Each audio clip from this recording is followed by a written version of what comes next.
സത്യം സത്യമായി അരുളിയ തിരുവചനം നിത്യസത്യമായി അരുളിയ ദിവ്യവചനം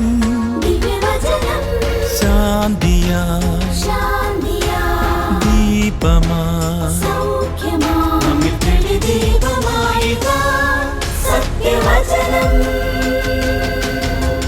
വിടുതലായി രക്ഷയായി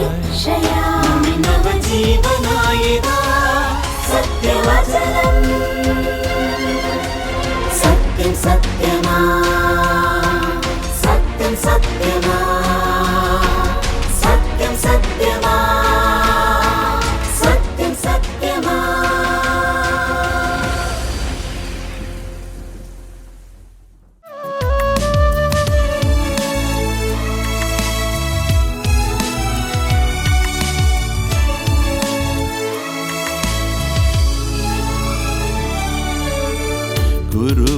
ഗുരുവരനേശുവിൻ മഹിമകൾ പാടാൻ ഒരുമയോടൊന്നായി അണയുക നാം.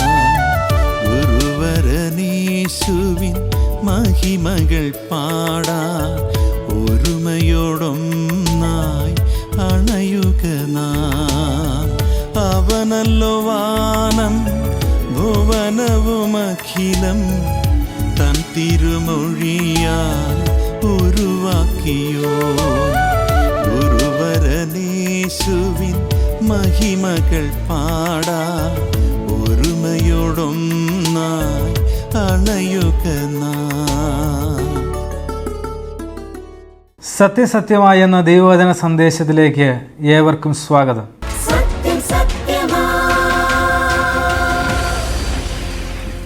എല്ലാവർക്കും സ്നേഹവന്ദനം. മനുഷ്യൻ ചോദ്യങ്ങൾ ചോദിക്കുന്നവനാണ്. മനുഷ്യൻ്റെ ചിന്താശേഷിയുടെ ഒരു ഭാഗമാണ് അവനറിയുവാൻ താല്പര്യമുള്ള വിഷയങ്ങളെക്കുറിച്ച്, അവൻ കേട്ട കാര്യങ്ങളെക്കുറിച്ചൊക്കെ പല ചോദ്യങ്ങൾ ചോദിക്കുക എന്നത്. ചോദ്യങ്ങൾ ചോദിക്കുന്നത് ബൗദ്ധികമായ വളർച്ചയ്ക്ക് ആവശ്യമായ ഒരു കാര്യമാണ്. കൂടുതൽ അറിയുവാനും പഠിക്കുവാനും ഒക്കെ ചോദ്യങ്ങൾ ചോദിക്കാതെ സാധിക്കുകയില്ല. നല്ല ചോദ്യങ്ങൾ ചോദിക്കുന്നവർക്ക് നല്ല ഉത്തരങ്ങൾ ലഭിക്കും, ധാരാളം അറിവ് പ്രാപിക്കാനായിട്ട് സാധിക്കും. എന്നാൽ എല്ലാവരും ചോദ്യങ്ങൾ ചോദിക്കുന്നവരല്ല. ഉള്ള അറിവ് കൊണ്ട് തൃപ്തിപ്പെട്ടു പോകുന്ന മനുഷ്യർ, സാധാരണക്കാരായ ആളുകൾ നമുക്ക് ചുറ്റുമുണ്ട്. എന്നാൽ ശ്രദ്ധേയമായ വളർച്ച പ്രാപിക്കുന്ന ആളുകൾ, ജീവിതത്തെ അർത്ഥപൂർണ്ണമാക്കുന്ന ആളുകൾ നല്ല ചോദ്യങ്ങൾ ചോദിക്കുന്നവർ തന്നെയാണ്. ഇനി ചോദ്യങ്ങൾ ചോദിക്കുന്ന ആളുകളിൽ തന്നെ പലതരത്തിലുള്ള ആളുകളുണ്ട്. എല്ലാവർക്കും ഉത്തരം കിട്ടണമെന്ന് നിർബന്ധമില്ലാത്തവരുണ്ട്. കർത്താവായ യേശുക്രിസ്തുവിനെ വിചാരണ ചെയ്യുന്ന സമയത്ത് പീലാത്തോസ് ചോദിച്ചു, സത്യം എന്നാൽ എന്ത് എന്ന് ചോദിച്ചിട്ട് അദ്ദേഹം അടുത്ത പണിയിലേക്ക് പോവുകയാണ് ചെയ്തത്. ആ ഉത്തരത്തിന് വേണ്ടി അദ്ദേഹം കാത്തു നിന്നില്ല. എന്നാൽ വേറെ ചിലരുണ്ട്, അവർ ചോദ്യങ്ങൾ ചോദിക്കുകയും ഉത്തരം കിട്ടുന്നതുവരെ അന്വേഷിക്കുകയും ചെയ്യും. അങ്ങനെയുള്ള മനുഷ്യർ കൂടുതൽ വളർച്ചയിലേക്ക് മുന്നേറുന്നവരാണ്. ഇന്നത്തെ ഈ സന്ദേശം മനുഷ്യൻ കാലാകാലങ്ങളായി ചോദിച്ചിട്ടുള്ള ചോദ്യങ്ങൾ, അതിന് പലതിനും മനുഷ്യർക്ക് ഉത്തരം കണ്ടെത്തുവാനായിട്ട് സാധിക്കാത്ത സാഹചര്യത്തിൽ ദൈവം ഈ ചോദ്യങ്ങൾക്ക് നൽകിയ ഉത്തരങ്ങളെ പരിശോധിക്കുകയാണ്. മനുഷ്യൻ്റെ ചോദ്യങ്ങൾക്ക് ദൈവത്തിൻ്റെ ഉത്തരങ്ങൾ. നമുക്ക് പഴയ നിയമത്തിൽ നോക്കുമ്പോൾ നീതിമാന്മാരായ മനുഷ്യർ അവർ ചോദിച്ച ചില ചോദ്യങ്ങൾ രേഖപ്പെടുത്തിയിട്ടുണ്ട്. അതിൽ ഒരു ചോദ്യം ഇങ്ങനെയാണ്. ഇയ്യോബിൻ്റെ പുസ്തകം 14-ാം അധ്യായത്തിൻ്റെ 14-ാമത്തെ വാക്യം, മനുഷ്യൻ മരിച്ചാൽ വീണ്ടും ജീവിക്കുമോ? വളരെ പ്രസക്തമായ ഒരു ചോദ്യമാണ്. കാരണം മനുഷ്യ ജീവിതത്തെ സംബന്ധിക്കുന്ന ഒരു വലിയ പ്രഹേളികയാണ്, ചോദ്യചിഹ്നമാണ് മരണം എന്ന യാഥാർത്ഥ്യം. മനുഷ്യരായി ഈ ഭൂമിയിൽ ജനിച്ചു വീഴുന്ന എല്ലാവരും ഒരു ദിവസം മരിക്കുന്ന കാഴ്ച കണ്ടുകൊണ്ടാണ് നാം ഒക്കെ മുന്നോട്ട് പോയിക്കൊണ്ടിരിക്കുന്നത്. ഇയ്യോബിനെ സംബന്ധിച്ച് പറഞ്ഞാൽ, ഇയ്യോബും പ്രായമുള്ള ഒരു മനുഷ്യനാണ്. അനേകം ആളുകളുടെ മരണം കണ്ടിട്ടുള്ള മനുഷ്യനാണ്. മാത്രവുമല്ല, സ്വന്തം കുടുംബത്തിൽ തന്നെ 10 മക്കളും അവരുടെ പങ്കാളികളും കൊച്ചുമക്കളും എല്ലാം മരിച്ച് അനേക മനുഷ്യരുടെ മരണം നേരിട്ട് കണ്ട ഒരു വ്യക്തിയാണ്. ആ വ്യക്തി ചോദിക്കുകയാണ്, മനുഷ്യൻ മരിച്ചാൽ വീണ്ടും ജീവിക്കുമോ? അതായത് പ്രത്യാശ ഇല്ലാത്ത ഒരു മനസ്സിൻ്റെ ചോദ്യമാണ്. മരണത്തിനപ്പുറത്തേക്ക് നീളാത്ത മനുഷ്യൻ്റെ കാഴ്ചയുടെ ഒരു പരിമിതിയാണ് ഈ ചോദ്യത്തിൽ നമുക്ക് മനസ്സിലാക്കുവാനായിട്ട് സാധിക്കുന്നത്. മരണത്തിനപ്പുറത്തേക്ക് എന്താണ്, മരിച്ചതിന് ശേഷം എന്ത് സംഭവിക്കും എന്നുള്ള കാര്യത്തെക്കുറിച്ചൊന്നും സാധാരണഗതിയിൽ മനുഷ്യർക്ക് അറിയാനായിട്ട് സാധിക്കുകയില്ല. ചില ഊഹങ്ങൾ മാത്രമാണ് പല മനുഷ്യരും അതേക്കുറിച്ച് പറയുന്നത്. എന്നാൽ ഇവിടെ ഇയ്യോബ് എന്ന് പറയുന്ന മനുഷ്യൻ, അദ്ദേഹം ഒരു ദൈവവിശ്വാസിയാണ്. അതിനെക്കുറിച്ച് ചില ഊഹങ്ങൾ മാത്രമാണ് പല മനുഷ്യരും പറയുന്നത്. ഇയ്യോബും അതേപോലെ തന്നെ അദ്ദേഹത്തിൻ്റെ ഹൃദയത്തിലുണ്ടായ ഒരു ചോദ്യം ഉയർന്നു ചോദിക്കുകയാണ്, മനുഷ്യൻ മരിച്ചാൽ വീണ്ടും ജീവിക്കുമോ? പ്രിയമുള്ളവരെ, ലോകത്തിൽ അനേക മനുഷ്യർ മരിക്കാതിരിക്കാനായിട്ട് ശ്രമിക്കുന്ന കാഴ്ചകൾ നമുക്ക് കാണാം. അവർ ആരോഗ്യം നിലനിർത്താൻ വേണ്ടി പണം മുടക്കിയും അതുപോലെ തന്നെ ഒത്തിരി സാങ്കേതിക വിദ്യകളുടെ സഹായം തേടിയുമൊക്കെ മരണത്തെ ഒഴിവാക്കാനായിട്ട് ശ്രമിക്കുന്ന ആളുകളുണ്ട്. ഇനി മരിച്ചു കഴിഞ്ഞതിന് ശേഷം എന്നെങ്കിലും ഒരു നാൾ സാങ്കേതിക വിദ്യ വളർന്നു വരുമ്പോൾ ഒരു ഉയർപ്പ് സാധ്യമാകുമോ, വീണ്ടും ഒന്നുകൂടി ജീവിക്കാൻ സാധിക്കുമോ എന്ന പ്രതീക്ഷയിൽ അവരുടെ ശരീരങ്ങളെ മമ്മിഫൈ ചെയ്ത് സൂക്ഷിക്കുന്ന കോടീശ്വരന്മാർ യൂറോപ്പിലുണ്ട് എന്ന് കേട്ടിട്ടുണ്ട്. അപ്പോൾ മനുഷ്യന് മരിച്ചാലും വീണ്ടും ജീവിക്കാനായിട്ടുള്ളൊരാഗ്രഹം അവൻ്റെ ഉള്ളിലുണ്ട്. എന്നാൽ അത് സാധ്യമാകുമോ ഇല്ലയോ എന്നതിനെക്കുറിച്ച് മനുഷ്യന് കൃത്യമായ ഉത്തരം ഇല്ല എന്നതാണ് വാസ്തവം എന്ന് പറയുന്നത്. ഈ ചോദ്യം നൂറ്റാണ്ടുകളായി ലോകത്തിൽ അലയടിച്ച് ഉയരുന്ന ഒരു ചോദ്യമാണ്. മനുഷ്യൻ മരിച്ചാൽ വീണ്ടും ജീവിക്കാനായിട്ട് എന്തെങ്കിലും വഴിയുണ്ടോ, ഒരു സാധ്യത ഉണ്ടോ എന്നൊക്കെയാണ് മനുഷ്യൻ ചിന്തിക്കുന്നത്. അതിനുള്ള ഉത്തരം ഒരു മനുഷ്യർക്കും നൽകുവാനായിട്ട് കഴിയാത്ത ഉത്തരമായിരിക്കെ മനുഷ്യനെ സൃഷ്ടിച്ച ദൈവം തമ്പുരാൻ, നമ്മുടെ കർത്താവായ യേശു ക്രിസ്തു, ഈ ചോദ്യത്തിന് അനേക വർഷങ്ങൾക്ക് ശേഷം ഉത്തരം പറയുന്നത് പുതിയ നിയമത്തിൽ നമ്മൾ കാണുന്നുണ്ട്. പഴയ നിയമത്തിൽ ഇയ്യോബ് ചോദിച്ച ചോദ്യത്തിന് പുതിയ നിയമത്തിൽ ക്രിസ്തു നൽകുന്ന ഉത്തരം, അഥവാ മനുഷ്യൻ്റെ ചോദ്യത്തിന് ദൈവം നൽകുന്ന ഉത്തരം എന്താണ് എന്ന് നമുക്ക് പരിശോധിക്കാം. യോഹന്നാൻ എഴുതിയ സുവിശേഷം 11-ാം അധ്യായത്തിൻ്റെ 25-ാമത്തെ വാക്യത്തിലാണ് ഈ ചോദ്യത്തിൻ്റെ ഉത്തരമുള്ളത്. കർത്താവ് പറഞ്ഞു, ഞാൻ തന്നെ പുനരുദ്ധാനവും ജീവനും ആകുന്നു. എന്നിൽ വിശ്വസിക്കുന്നവൻ മരിച്ചാലും ജീവിക്കും. എന്നിൽ വിശ്വസിക്കുന്നവൻ, യേശുവിൽ വിശ്വസിക്കുന്നവൻ മരിച്ചാലും ജീവിക്കും എന്ന് കർത്താവ് യാതൊരു അർത്ഥശങ്കയ്ക്കിടയില്ലാതെ വണ്ണം വ്യക്തമാക്കുകയാണ്. ഇയ്യോബിൻ്റെ ചോദ്യം, മനുഷ്യൻ മരിച്ചാൽ ജീവിക്കുമോ?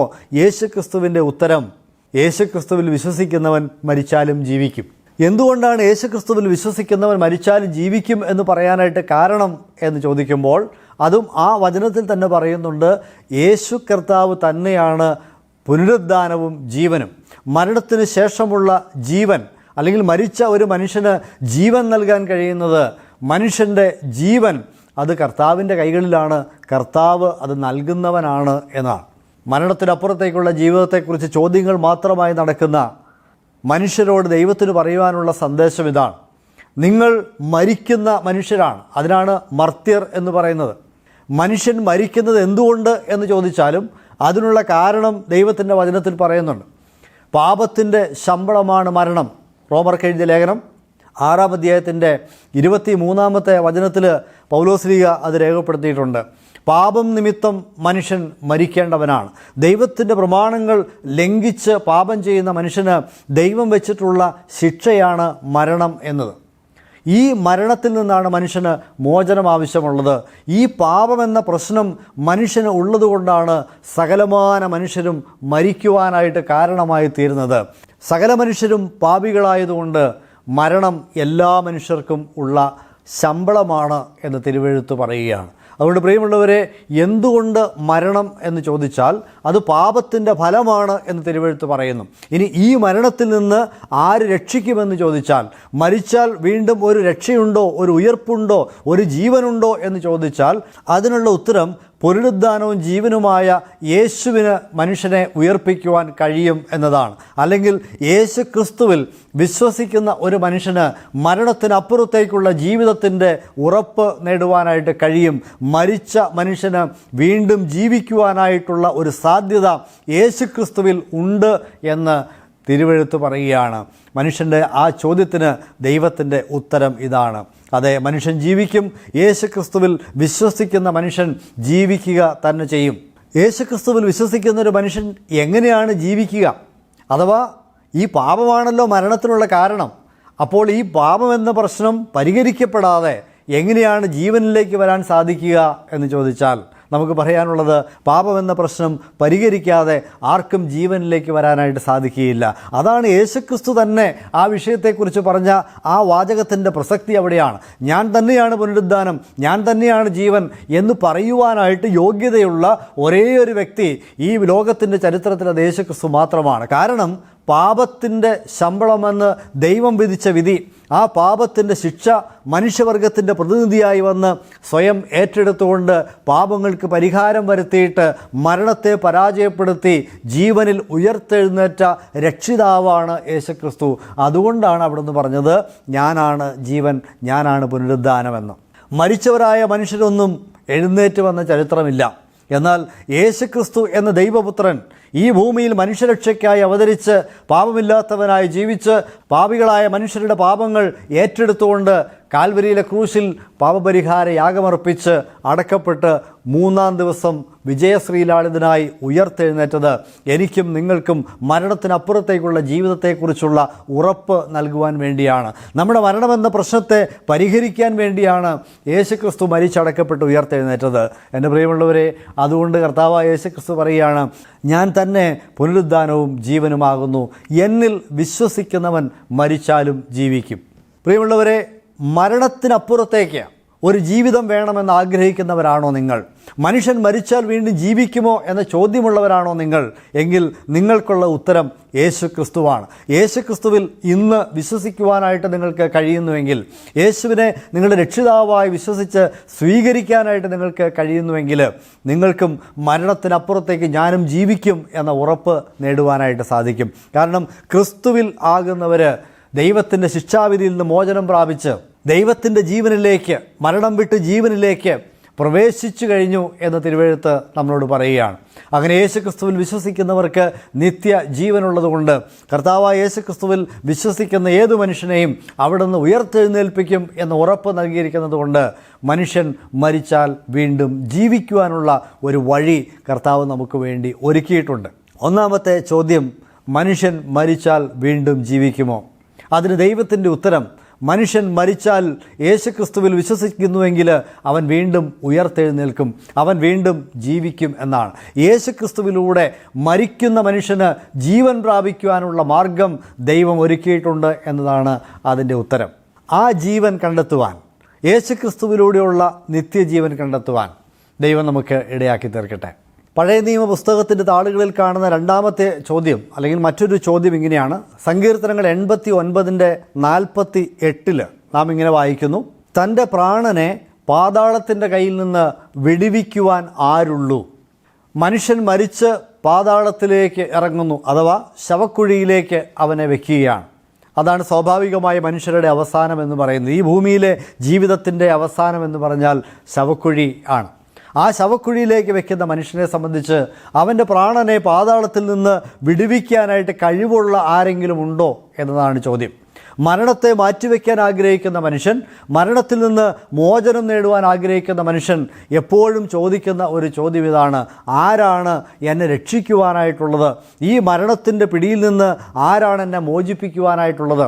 നമുക്ക് ശരീരത്തിലൊരു അസുഖം വന്നു കഴിഞ്ഞാൽ അത് മാരകമായ അസുഖമാണെങ്കിൽ തീർച്ചയായിട്ടും ആ വിഷയം സംബന്ധിച്ച് ഏറ്റവും വിദഗ്ധനായിട്ടുള്ള ഡോക്ടർ ഏത് ആശുപത്രിയിലാണ്, അല്ലെങ്കിൽ ഏറ്റവും സ്പെഷ്യാലിറ്റി ആയിട്ട്, അല്ലെങ്കിൽ ആ രോഗത്തിന് മൾട്ടി സ്പെഷ്യാലിറ്റി ഹോസ്പിറ്റൽ എവിടെയാണ് എന്ന് അന്വേഷിച്ച് നമ്മൾ അവിടേക്ക് യാത്രയാകും. അവിടെ ചെന്ന് ഏറ്റവും വിദഗ്ധനായ ആ ഡോക്ടറെ അഭയം പ്രാപിക്കും. ആ ഡോക്ടർക്ക് നമ്മുടെ ഈ പ്രശ്നം പരിഹരിക്കാൻ കഴിയും എന്നാണ് നമ്മൾ വിശ്വസിക്കുന്നത്.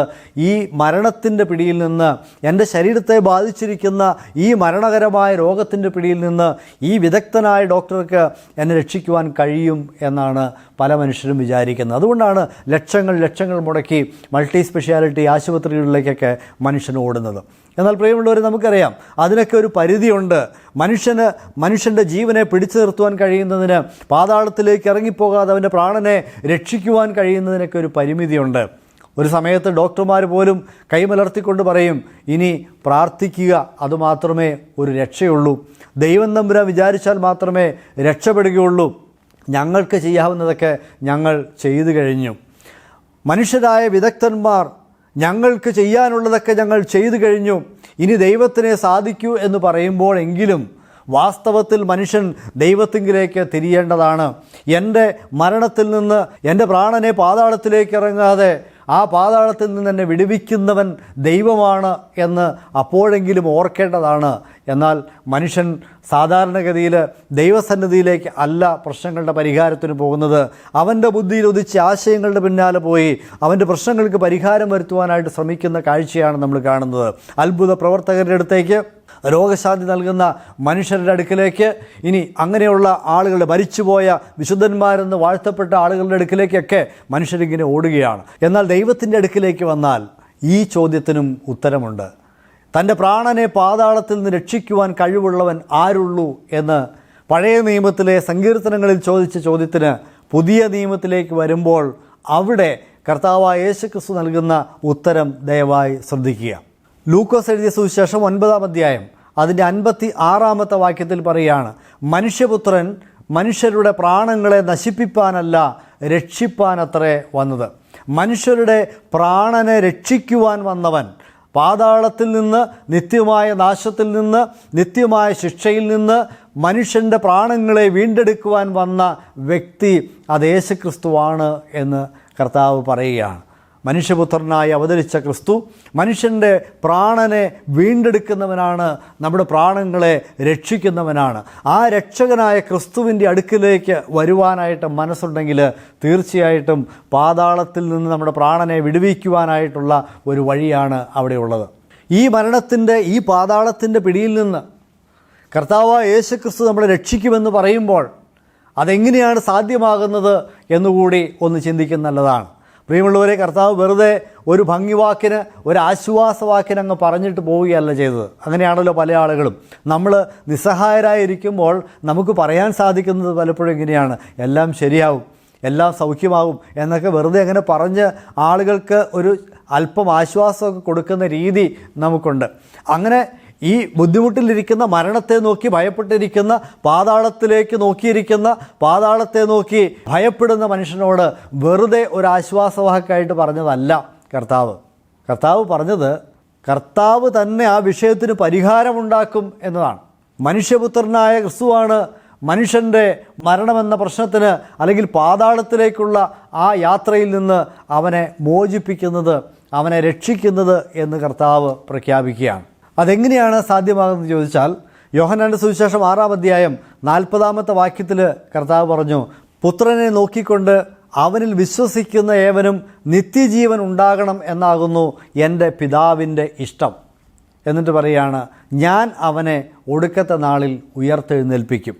പിതാവായ ദൈവം പുത്രനായ കർത്താവിനെ ഈ ലോകത്തിലേക്ക് അയച്ചത് എന്തിനാണെന്ന് ചോദിച്ചാൽ, മനുഷ്യൻ്റെ പ്രാണങ്ങളെ വീണ്ടെടുക്കാൻ വേണ്ടിയാണ്.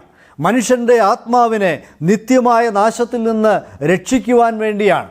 നമ്മളൊക്കെ ഇങ്ങനെ നിരാശയിൽ ജീവിക്കുവാൻ വേണ്ടിയല്ല, ആ നിരാശയെ മറികടക്കുവാനുള്ള പ്രത്യാശയുടെ വാക്കുകളാണ് കർത്താവ് നമുക്ക് തരുന്നത്.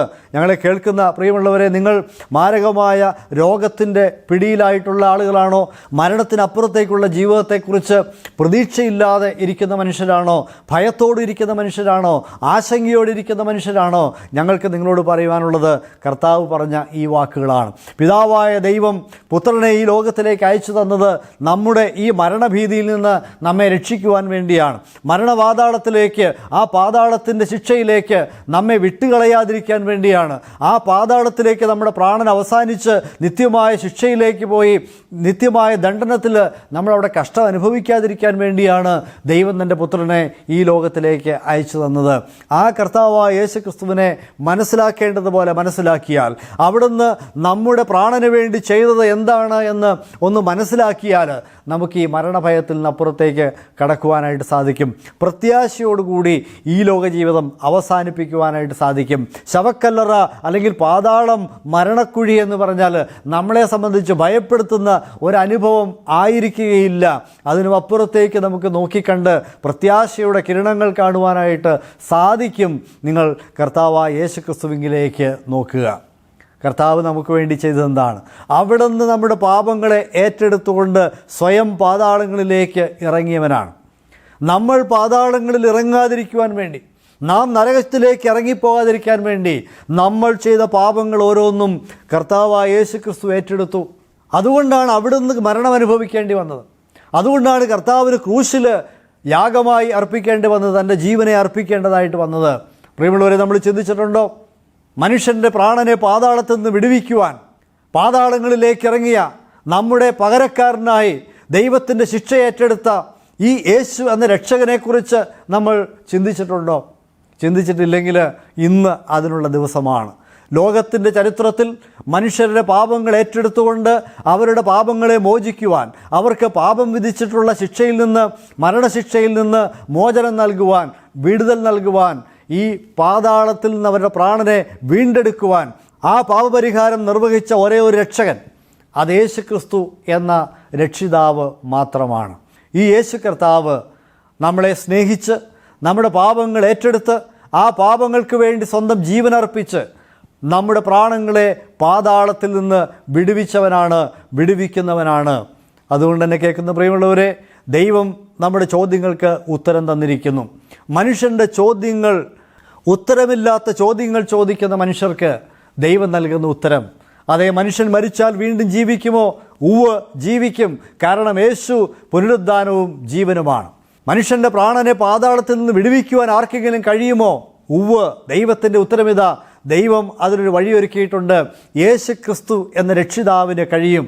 അതുകൊണ്ട് മരണത്തിനപ്പുറത്തേക്കുള്ള ജീവിതത്തെക്കുറിച്ച് നമുക്ക് പ്രത്യാശ നൽകുന്ന, നമുക്ക് ഉറപ്പ് നൽകുന്ന സ്വർഗീയ സൗഭാഗ്യത്തിലേക്ക് നമ്മെ കൂട്ടിക്കൊണ്ടുപോകുവാനായിട്ട് കരുത്തുള്ളവനായ, മരണത്തെ പരാജയപ്പെടുത്തി ജയിച്ചെഴുന്നേറ്റ ഈ യേശുക്രിസ്തു എന്ന രക്ഷിതാവായ ദൈവത്തിൽ നിങ്ങളുടെ വിശ്വാസം അർപ്പിച്ചാൽ, അതേ, കർത്താവായ യേശുക്രിസ്തു എൻ്റെ പാപങ്ങൾക്ക് വേണ്ടിയാണ് ക്രൂശിൽ കയറിയത്, എൻ്റെ പാപങ്ങൾ അവിടുന്ന് ഏറ്റെടുത്തു കഴിഞ്ഞു, എൻ്റെ പാപക്കറകളെ കഴുകിക്കളയുവാനാണ് അവിടുന്ന് ക്രൂശിൽ രക്തമൊഴുക്കിയത് എന്ന് വിശ്വസിച്ചാൽ, യേശുവിനെ രക്ഷകൻ എന്ന് അംഗീകരിച്ച് ഹൃദയത്തിൽ സ്വീകരിച്ചാൽ, പ്രിയമുള്ളവരെ, മരിച്ചാൽ വീണ്ടും ജീവിക്കാം.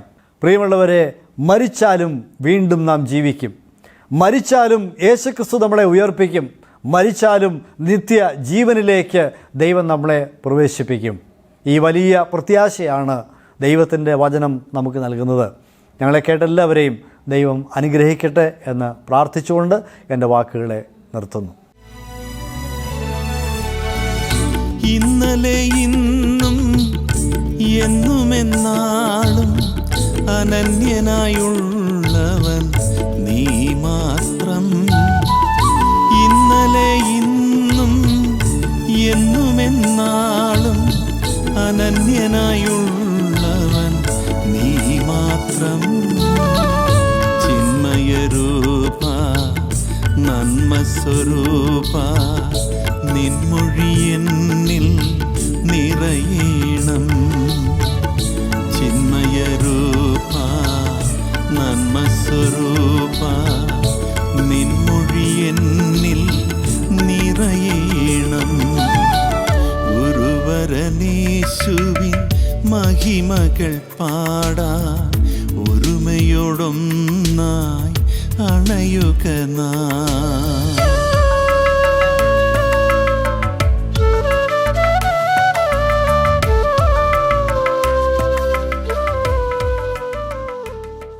മനുഷ്യരെല്ലാവരും ചോദ്യങ്ങൾ ചോദിക്കുന്നവരാണ്. ചെറിയ കുട്ടികൾ മുതൽ പ്രായമായവർ വരെയും ചോദ്യങ്ങൾ ചോദിക്കുന്നവരാണ്. എന്നാൽ നമ്മുടെ ജീവിതവുമായി ബന്ധപ്പെട്ട് അതിപ്രധാനമായിരിക്കുന്ന ഏറ്റവും ഗൗരവമേറിയ ചോദ്യം നമ്മോട് ചോദിച്ചിട്ടുണ്ടോ എന്നുള്ളത് നാം പരിശോധിക്കേണ്ടിയിരിക്കുന്നു. മരണത്തിനപ്പുറം ഒരു ജീവിതമുണ്ടോ? ജീവിതമുണ്ടെങ്കിൽ ഞാൻ ആ ജീവിതത്തിൽ എവിടെയായിരിക്കും? കർത്താവിനോടൊപ്പം ആയിരിക്കുമോ എന്ന് നാം നമ്മോട് തന്നെ ചോദിക്കേണ്ടിയിരിക്കുന്നു. അങ്ങനെയുള്ള ചില ചോദ്യങ്ങളും അവയ്ക്കുള്ള ഉത്തരങ്ങളുമാണ് നാം സന്ദേശത്തിലൂടെ കേട്ടത്. ഞങ്ങളെ കേൾക്കുന്ന പ്രിയപ്പെട്ടവരെ, നമ്മുടെ മരണശേഷം നമുക്കൊരു ജീവിതമുണ്ട് എന്ന് ദൈവത്തിൻ്റെ വചനം നമ്മെ ഓർമ്മപ്പെടുത്തുന്നു. ഈ ജീവിതം കൊണ്ട്, ഈ ലോകയാത്ര കൊണ്ട് നമ്മുടെ ജീവിതം അവസാനിക്കുകയല്ല, മരിച്ച് നിത്യതയിൽ മറ്റൊരു ജീവിതം ആരംഭിക്കുകയാണ്.